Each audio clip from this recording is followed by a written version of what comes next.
Greetings, Earth. Welcome to the Nostalgiaverse. Hello, everyone, and welcome. I'm Katt, and here with me is Alex, Hello. Steve, Are we gonna be mini bong? Chris, Watcha. and Nick. Mushy mushy. For our first podcast, we thought we would introduce ourselves and tell you what we're all about. Nostalgiaverse is literally nostalgic geek universe. We cover everything from the literary beginnings of science fiction with Johann Kepler's Somnium, 1620-1630, Jonathan Swift's Gulliver's Travels of 1728, Mary Shelley's Frankenstein from 1818 and The Last Man in 1826, to literary legends like Jules Verne, H.G. Wells, Isaac Asimov, Robert A. Heinlein, E.E. Doc Smith, and even Edgar Allan Poe, J.R.R. Tolkien, and Sir Arthur Conan Doyle, to modern contemporaries like Philip K. Dick, Arthur C. Clarke, Anne McCaffrey, Terry Pratchett, Robert Jordan, Margaret Weiss and Tracy Hickman, and R.A. Salvatore. From general science fiction and fantasy to steampunk, dieselpunk, cyberpunk, sci-fi noir, and many more. From the early days of silent films and talkies to modern epic sagas and blockbusters, from independent films to big-budget studio releases in television and cinema, from King Kong in 1933 and Godzilla in 1954 to Xenomorphs and Yautja in the 70s and 80s and beyond, from Western animation and anime to the Sunday funnies, comic books, graphic novels, and manga. From novels and novellas, anthologies and short stories to conventions and cosplay, video games and role playing, from the people who create costumes, props, sets, special effects, to writers, artists, directors, and producers, to screen, stage, and voice actors. We cover them all in discussions about the stories of the people who created them and interviews with the people who brought them to life. The geek universe is vast and varied, and while we all have our favorites, all are part of our culture and all are welcome here. From here, we'd like to introduce ourselves individually and talk about our specialties and greatest loves in geek culture. Alex? Yeah, I specialize in old school anime, vintage, pre-crisis, DC, and a little bit of Marvel up to mid-90s. Cool. What are some of your favorite genres in just general geek culture? Geek culture probably have to be the old school rock music, 80s, the 80s. Motorhead, R.I.P. Lemmy, Metallica, Queen, Pantera. Can't forget Ozzy. Yeah. Yes. The classics. Steve? Oh, I was just in the old world there. How can I put it? My specialities, I suppose, is retro video gaming, predominantly from the 1990s when, obviously, I was a wee babe. So, to put, what else is there? Comic books, modern gaming, well, pretty much gaming obsessed, really, to put it bluntly. Although, to be honest, my main genre when it comes to video games is fighting games. So I'm mad about things like King of Fighters, Street Fighter, Tekken, Virtua Fighter, Dead or Alive, etc. I'm also into classic cartoons, so I love things like Transformers, Mask, various other anime like Dragon Ball, Fist of the North Star. Other than that, I'm a huge fan of both Star Trek and Star Wars. I do not believe in this stuff where you have to be a fan of one or the other. It is possible to be a fan of both. Agreed, so am I.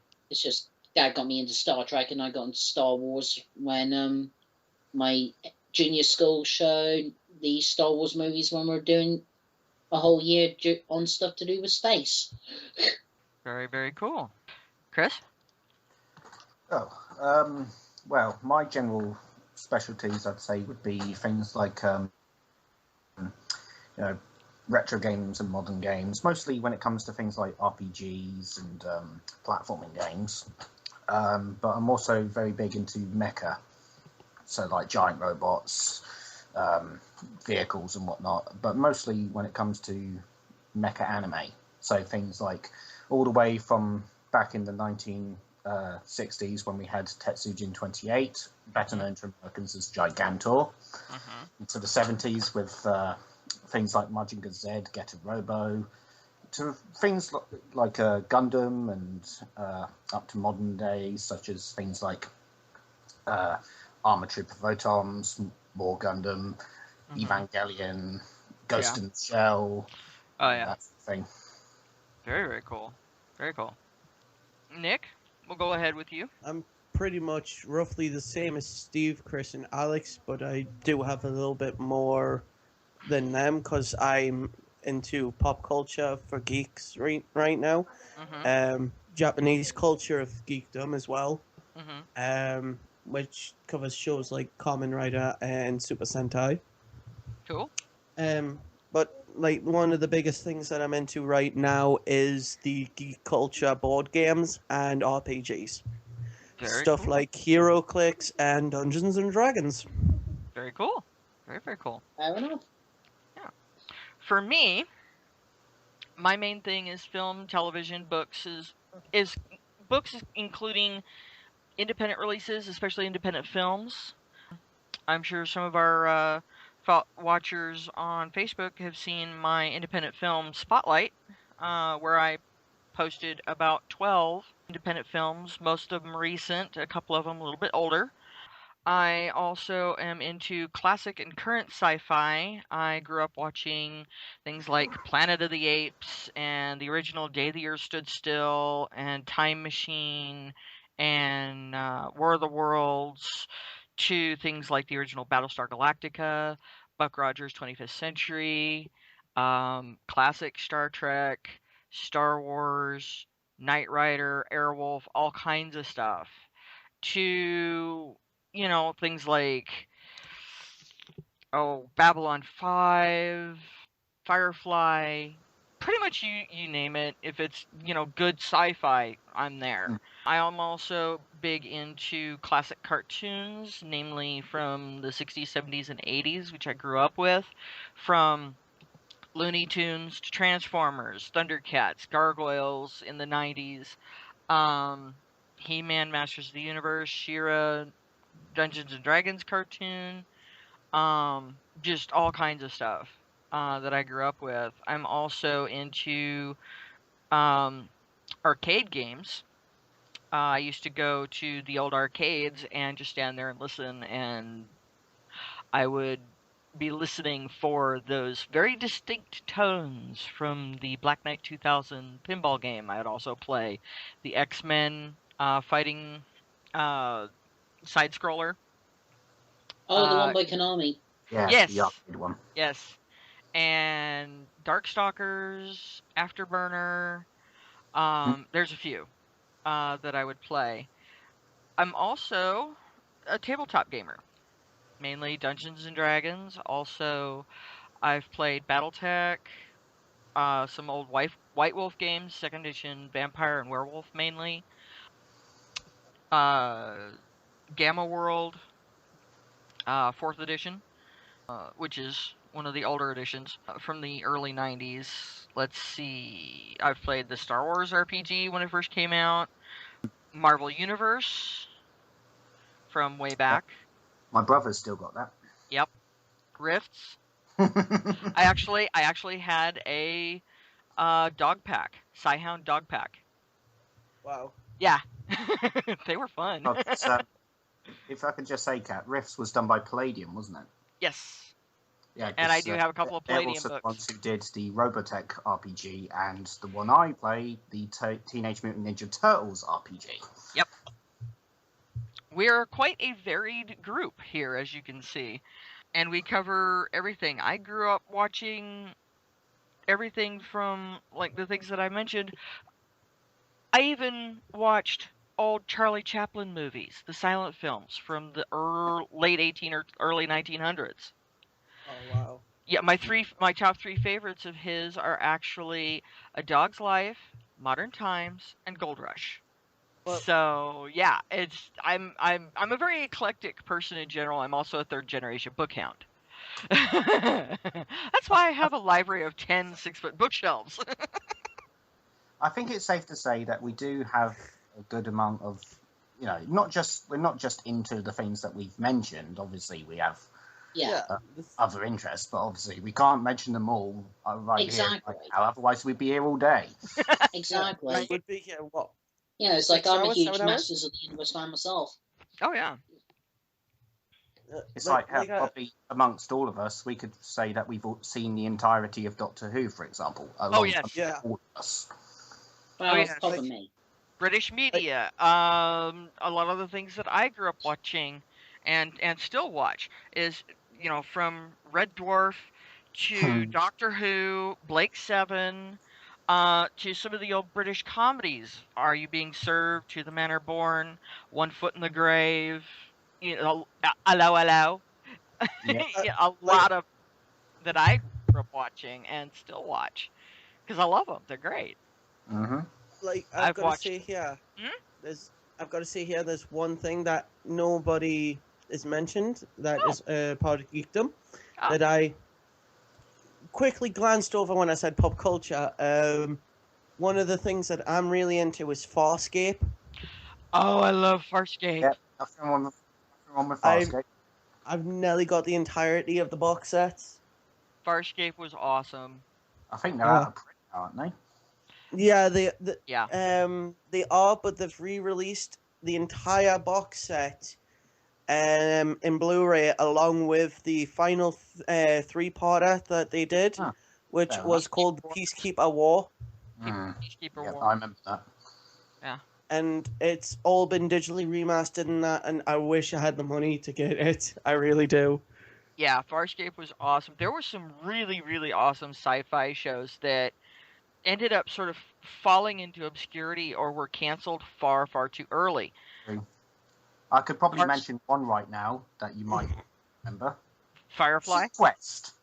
Oh my god! Sequest. Sequest and Firefly, oh my god. Darwin! Darwin the dolphin. He was so cute. And Lucas and Captain Nathan Bridger, and oh yeah, I've watched it. In fact, that was out when I was in high school in the early 90s, and I actually have at one point at my school they had us because in high school we would have to wrap some sort of paper cover around our books once we get them in order to protect them. One of the things that they had was a stack of Sequest DSV book covers that you could wrap around your school books, and I have a bunch of those still in pristine condition. Oh god. Oh, by the way, can I just quickly say who here, out of all of us being nerds, would be classed as hoarders? I would. Yeah, I probably would. I think. And here's the thing. I'm actually glad you mentioned that. One of the things that I have noticed is that when it comes to particularly geek culture and the people who are actually genuine collectors, because they have a lot of something, they're classed as hoarders because they have so much stuff. Well, here's the problem with that. The very definition of a hoarder is someone who gathers and collects everything, refuses to throw anything away.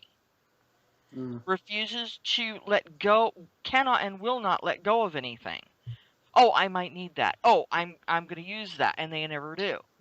A collector, specifically, is someone who carefully cultivates a gathering of items of a particular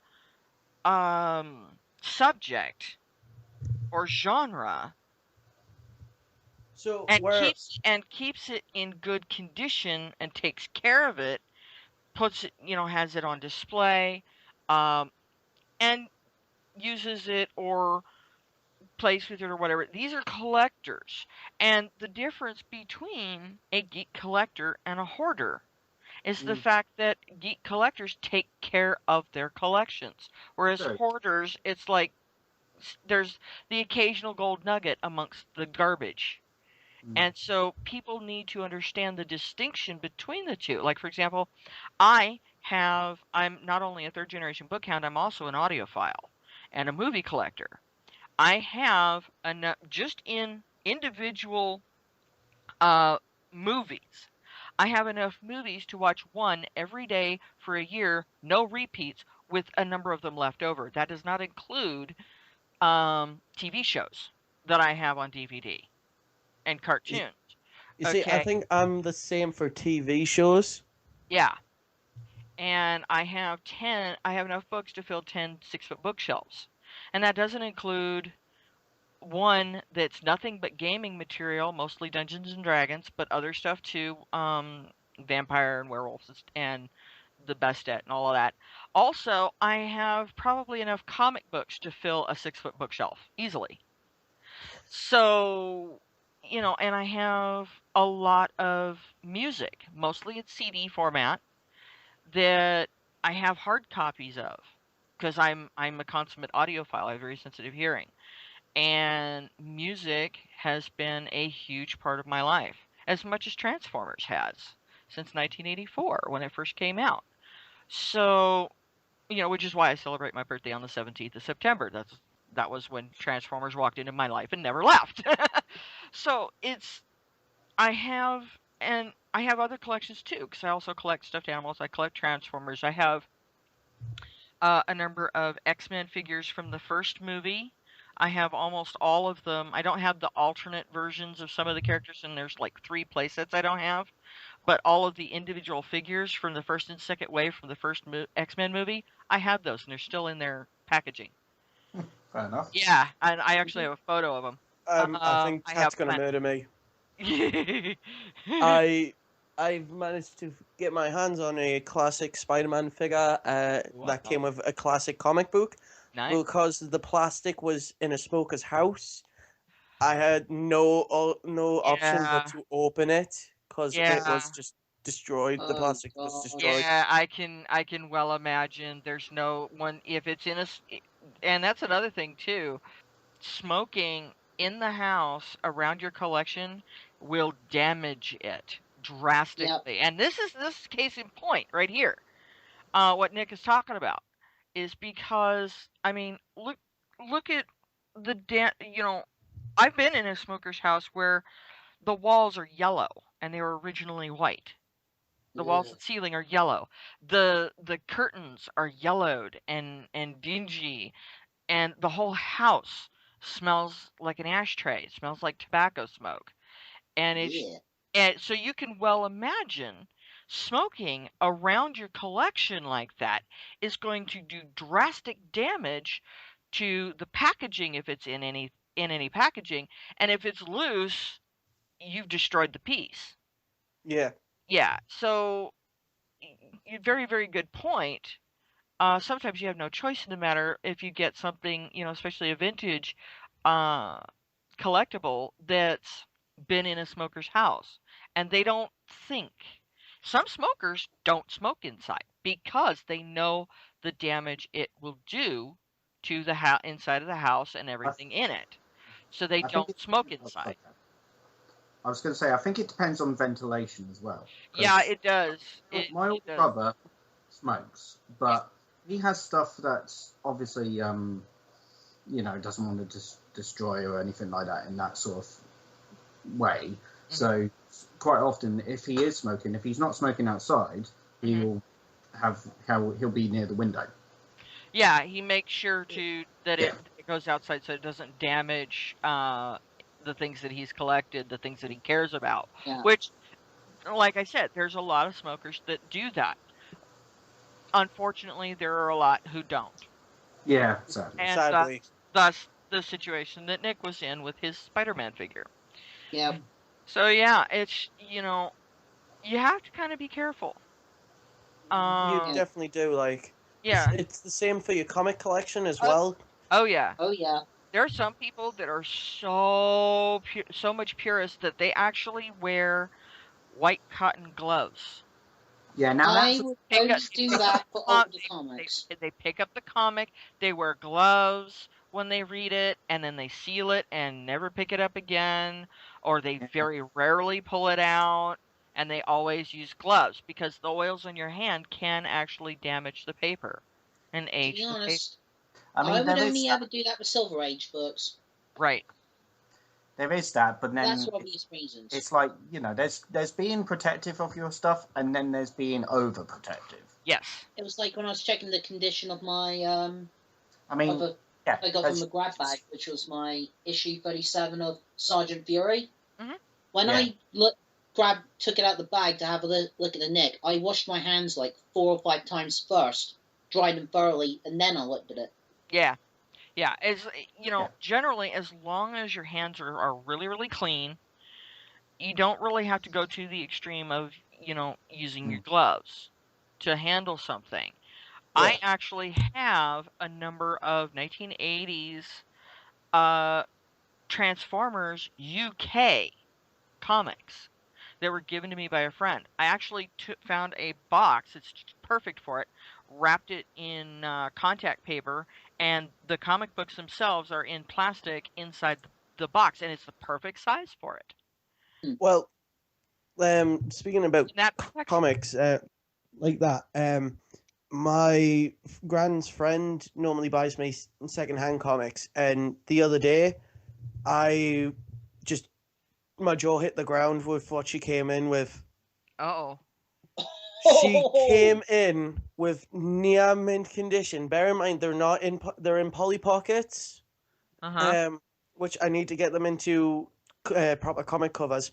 Near mint condition, original He-Man Masters of the Universe comics. Oh, wow. God. And it's part 1, part 2, and part 3. Oh my God, that is a find. I know. That is a my big time heart find. Wow. stopped. And I literally sat and turned the pages, and nobody's drawn on them. The spine is barely wearing down. I was like, I'm going to have to get these in a hot cardboard box, cardboard Mhm. Polly Pocket sleeve thing. Yeah. I can boredom. Oh yeah.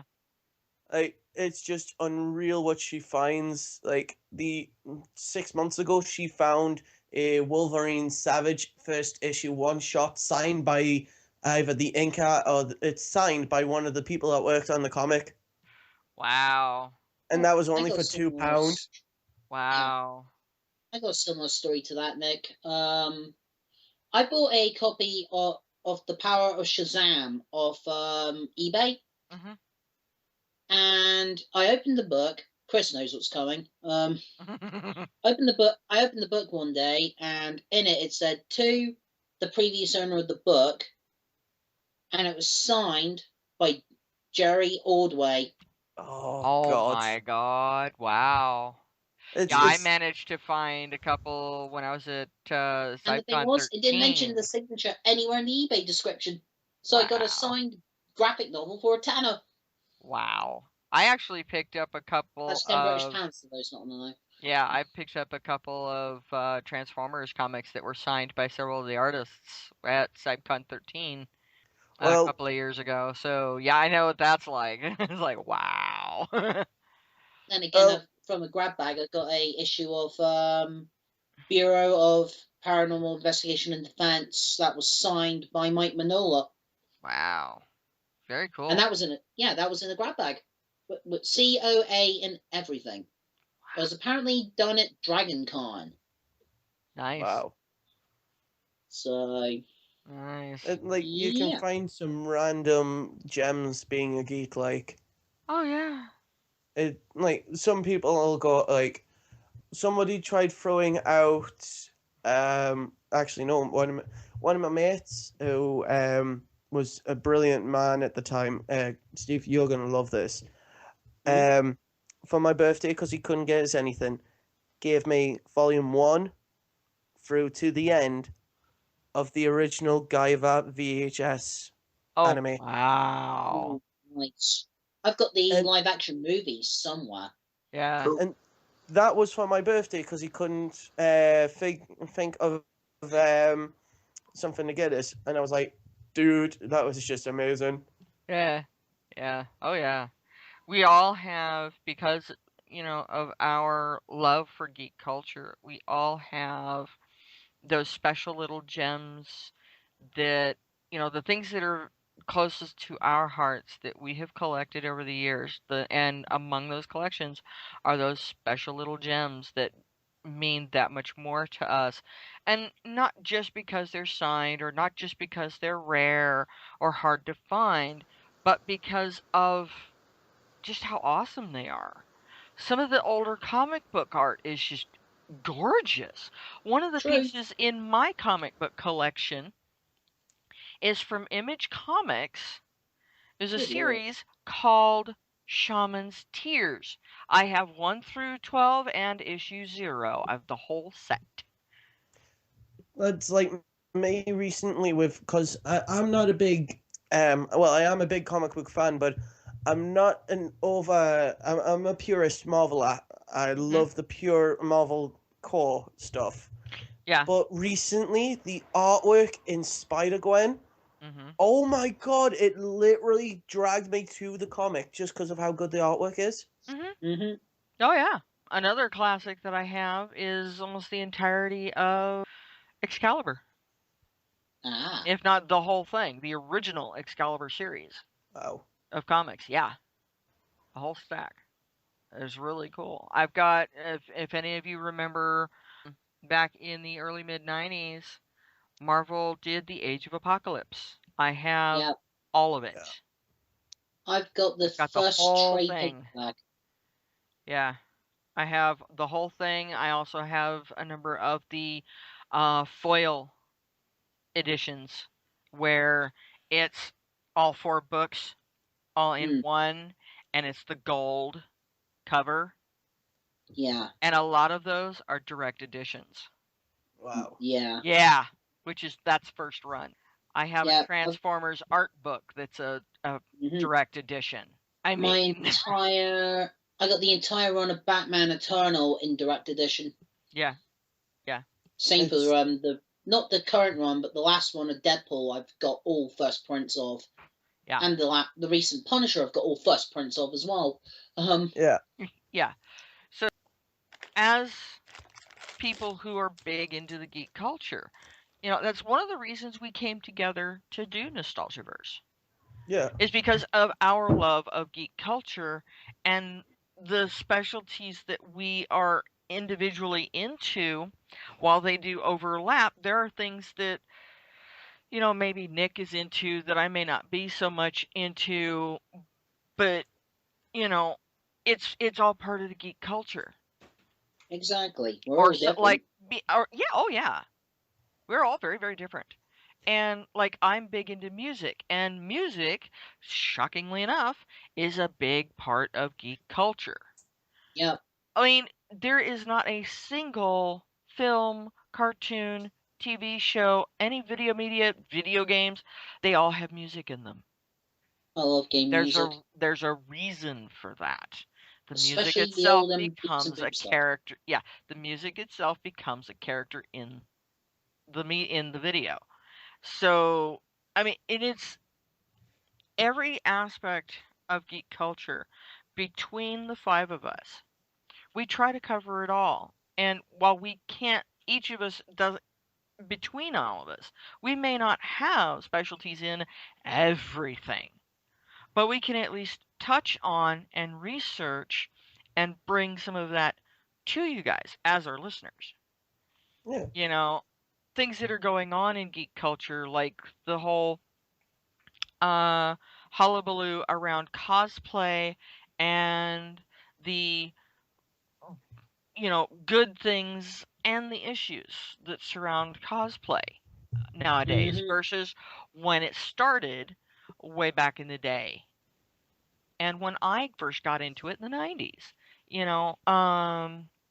to conventions and get-togethers to you name it, from the advent of the internet and BBS boards and the MUX and IRC and all of that to websites and forums now, everything, and how geek culture and the geeks who are into it, how they have maintained their love of the things that they love, along with reaching out to others who love much of the same thing. And Yeah. we're all geeks and nerds. We all have the things that we go, "Oh my god," over, and there's nothing wrong with that. Yeah. There is absolutely nothing wrong with that. And while it's in recent years, for the longest time, people, oh, you're a geek, you're a nerd, and it was a big insult. But now, in recent years, being a geek, being a nerd is actually cool. It's Yeah. one of those The trend master things. race. Right. It's one of those We're the trend real- things now. They're the real deal, though. Oh, yes. Big time. Yeah. Because You we were see, in like- it before it was a thing. You see, You like, get people those like, walking around with geek on their t-shirts, and I'm like, no, you do not wear a t-shirt that says geek on it. All you need to do to give away the fact you're a geek or a nerd is to wear a t-shirt with a dragon on it or something similar like that. That will give Like you away easily. Spider-Man, Wolverine, Fantastic Four. like Ooh, I right now, I'm wearing a full zip-up hoodie that is the Iron Man suit. That is, I saw that. I was like, oh my god, that is cool. I'm wearing a Master System controller baseball shirt. Yeah. Like, you don't have to be over the top, like, branded of, like, the current stock, like, in Primark, where it's, like, geek this, geek that. You don't have to have I can't words like that. stand them people. Yeah. Oh yeah. But There's we one should shirt. probably leave this sort of thing for a different time. Yeah. Yeah. One. Yeah, we will save that for a rant. Yes. One of the shirts that I personally love. It says "Choose your weapon." What's on it is a D20, a D12, a D10, a D8, a D6, and a D4. It says "Choose your weapon." Like, I only a choose. gamer would get that. I choose the D4. Yeah. Only a gamer I would choose the get that. D20. What was that shirt I saw the other day on Amazon? It had the Sword of Power from He-Man, the Sword of Omens from Thundercats, and a lightsaber on it. Sort of almonds. Wow. Sounds like it'd be a really cool shirt. Yeah, it does. Oh my Like, gosh, I can get it. Yeah. Well, that other one, training to go Super Saiyan. That'd be perfect for me going on my walks, stroke jogs to try and shift the old pie belly. Yeah. by the way, Yeah. I've got to apologize if you guys hear wind. It's very windy where I am right now because we've got the tail end of what the Americans have had. Yeah, true. I was out in it at work. Yeah. For those of you who don't know about how meteorology works on the east coast of the U.S., what ends up happening is the storms that travel up the east coast, North America, they get to a certain point and then they end up crossing the Atlantic and hitting the UK head on. Yeah. It's just the nature of how the jet stream, which goes across the northern U.S., southern Canada, grabs whatever storms that head up that coastline, grabs it and shuttles it straight across over to Britain and Scotland, Ireland, and they get hit with the brunt of it because it picks up some power as it crosses the Atlantic, and then just dumps it right on top of the UK. So the storms that you see that hit the East Coast, and everybody's like, "Oh God, this is just miserable." Bear in mind, give a thought to the guys in the UK who, if that storm does not dissipate before it hits that jet stream, they're going to see it in a couple of days. We're seeing it right now. Yeah. So just I kind can of hear the bear wind that in going down the mind. chimney right now. Yeah, bear that in mind. I'm drawing a Oh. blank. You're drawing a blank. Draw a straight line. Okay. I was tempted to say something sarcastic, but I thought, nah, I'm not. Yeah. Final thoughts. Roll for perception. Nice one, Chris. Nice one. I like that. Final thoughts. Bring on February the 16th and Street Fighter 5. There you go. There you go. Hey, final thoughts for me. Bring on February 10th for the Deadpool movie. Woo! Good point. Yeah. You know why You know why the red costume is so my enemies don't know when I'm bleeding. Makes You know sense. for a fine fact, when you've got a girlfriend that loves you, when she turns around and buys you a Deadpool hoodie for when you go to for when you go for the air showing. That is You're nice. talking to somebody that went to see Star Wars Episode 7 in a T-shirt that could play the Imperial March. Oh, now that's awesome. And I actually walked into the cinema, pressed the button, and walked in with the Imperial March playing. If life had a soundtrack, that's what that is right there. I'm gonna be honest, yeah. Before we wrap this up, like, this is what geek culture is about: enjoying talking to friends and meeting new people over what we enjoy. Yes. There's no arguing about, oh, this is good, this is bad. Granted, when it comes to that Star Wars, Star Trek debate, that's out of our hands. Yeah. But Yeah. on And everything else, everybody has their Or own Marvel opinions. DC or whatever else. Yeah, and Yeah. everybody has their opinions and the things that they love and the things that they're not so keen on. Like, for example, Nick is he likes Deadpool. Me, not so much. But I can Right, Deadpool. appreciate. I got a Deadpool figure right in front of me. Yeah, and I can appreciate Nick's enjoyment of Deadpool because I know how I feel when it comes to, say, for example, Wolverine. yeah, Wolverine, Nightcrawler, and Gambit are my top 3 guys from Marvel Comics, and Storm, Rogue, and Kitty Pryde are my top 3 of the girls. Secondary is Feral and Beast. So, I well understand. Everybody has their favorites. Yeah. They love them to death, and I can appreciate that. As a geek myself, I can be like, yeah, oh, dude, I totally get it. My number 1 favorite Transformer of all time since September 17th, 1984 has been and will always be Soundwave. Okay? you see, And like so me, I do understand that. In other words, we're saying if you just want to see some squabbling idiots bitching about something, don't come here. Go to IGN. yeah. Because remember, you cannot spell ignorant without IGN. Yeah. There you go. There you go. Or go to GameSpot. There's that too. Yeah. And just as a Or final, any Sonic the Hedgehog fan site. Ayo! right? For me, just as a final thought, think about this for a second.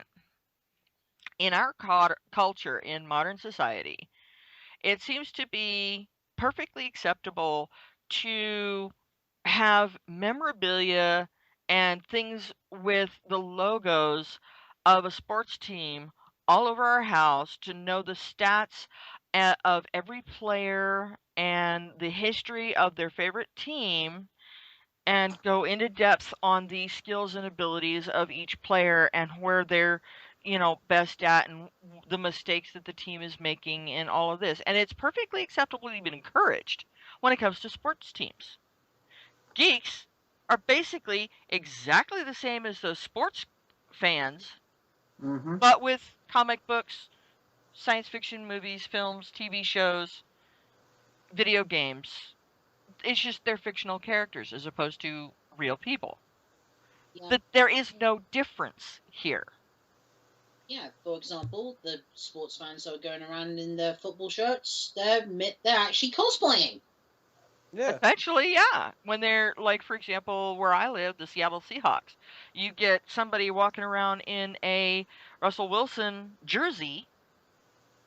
In essence, they're kind of sort of tongue-in-cheek cosplay Russell Wilson. Yeah, well, here in the UK, you get people walking around in various different UK football, as in football you play with your foot, not football you play in your hands, to translate for everyone else. As if in you're soccer. American soccer. As in Yeah. Soccer to American folk, basically. Yeah, you get people running around in like Man United strips and all that malarkey, and it's like, yeah, you're cosplaying, Yeah, and yeah, you basically guys have the goal to have a go at us. Yeah, and when you take into consideration the fact that sports fans will have keychains, T-shirts, scarves, pajama pants, blankets, even kitchenware and pillows. I have a pillow pet that's a Seahawks pillow pet. Just as an example, with geeks like us, we have T-shirts that have Iron Man on it, Batman shirts. We have hats that have, like, I've got a Klingon hat. I've got 2 Transformers hats, Autobots. I've got blankets that have stuff on them. Action figures, because there's like little action figures and bobbleheads of sports players, football players and soccer and basketball players and stuff. We have that too. There literally is no difference between a sports fan or a NASCAR fan or a geek culture fan. There really isn't. No, And there so isn't. if somebody, razzes you about being into, Gundam or anime or Transformers or whatever you're into, just tell them what I do is no different than that 49ers fan over there Pretty much. or that Green Bay fan over Or for there. those, I've for said that those to over in people, the UK, so many times. the Sunderland fans or the Newcastle fans. Yeah, exactly. Some of our Gull fans down here. Or a New York Mets fan or whatever, Boston Celtics, and they pronounce it differently. I'm so used to saying Celtic, which is the proper pronunciation, but Boston Celtics, that's very specific. Not saying anything else. Yeah, we'll just leave it at that. Yeah, we'll just leave it at that, because otherwise it's going to be British versus American pronunciation, and then things are just going to go in a completely different tangent. Oh, yes. Yeah, and it's So just bear in mind, that you love what you love. Yeah, And we welcome you with open arms. Yep. And don't let anybody tell you that what you do is stupid or retarded or whatever derogatory comment that they are going to come up with to razz you about, being into Iron Man or X-Men or whatever. Just point out to them, like I said, that what you do is no different than that sports fanatic over there. It really isn't. And if they question it, show them the parallels. He wears a jersey or a T-shirt with his sports team on it. I wear an Iron Man shirt, or I wear a Transformers shirt. I wear a Super Nintendo T-shirt. Right, exactly. He's got a hat that's got New England Patriots logo on it. I have an Autobot hat on. There's no difference. Yep. They love what they love. I go around wearing a Trace Hogard cap. Yeah, they love what they love. I love what I love. There's no difference. And leave it at that, True. Because there is no difference. And there's absolutely nothing wrong with it. And there are other people who love it just as much as you do. And that's the point. And Nostalgiaverse, as a whole, as old school geeks that we are, we understand. We're right there with you. Yep. I'd like to say thank you to our fans for listening to our first introduction to our podcast, and I wish you good night. Good night. Yep. Good night. Bye bye.